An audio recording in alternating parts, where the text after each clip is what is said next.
জানি আমার ভিডিও দিতে এবার বেশ অনেক দিন লেট হয়ে গেল, কিন্তু কি করব, দুর্গাপুজোর রেস তো কিছুতেই কাটতে চাইছে না। যাই হোক, ফাইনালি এক যুগ পরে চলে এসেছি উদ্যোগের নতুন আরও একটা ছোট্ট ভিডিও নিয়ে। 1 অক্টোবর মানে ওই নবমীর দিনে ছিল রিয়ার জন্মদিন, তাই আমি আর প্রিয়াঙ্কা মিলে কয়েকদিন পর ঠিক করেছিলাম একটা সারপ্রাইজ সেলিব্রেশন করার। আর আমরা এমনি কিষানকে মানে রিয়ার হাজব্যান্ডকে জানিয়েছিলাম ওকে একটু কিছু একটা বুঝিয়ে যেন নিয়ে আসা হয়, কিন্তু ওকে দেখে আমরা নিজেরাই সারপ্রাইজ হয়ে গেছি। একটুও সেজে পর্যন্ত আসেনি।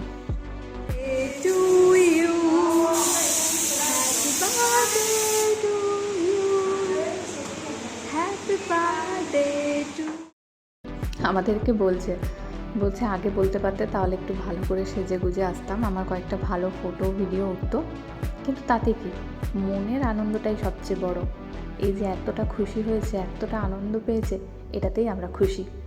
আমরা যে রেস্টুরেন্টটিতে ওর বার্থডে সেলিব্রেট করার জন্য এসেছিলাম সেটা হচ্ছে সতীঘাটের কাছে দ্য নাইট বার্ডস নামে একটা রেস্টুরেন্ট। এখানে আমরা অর্ডার দিয়ে দিয়েছিলাম একটা পনিরের আইটেম, পনির দো পেঁয়াজা, আর স্টার্টারের মধ্যে মাশরুম মশালা, তার সাথে রুমালি রুটি। যেহেতু প্রিয়াঙ্কা আর রিয়া দুজনেই ইস্কন ভক্ত, তাই ওরা সম্পূর্ণভাবে নিরামিষ খায়, তাই আজ আমিও ওদের দলেই যোগ দিলাম। যাই হোক, প্রত্যেকটা খাবার ছিল খুব টেস্টি। কয়েক মাস পর 3 জন আবার একসাথে হয়েছি। আমাদের গল্প তো আজ শেষ হওয়ার নয়, কিন্তু রাত অনেক হয়ে যাচ্ছিল, বাড়ি তো ফিরতেই হবে। তোমাদেরকে এবার দেখিয়ে দিই মেনু কার্ডটা এখানের।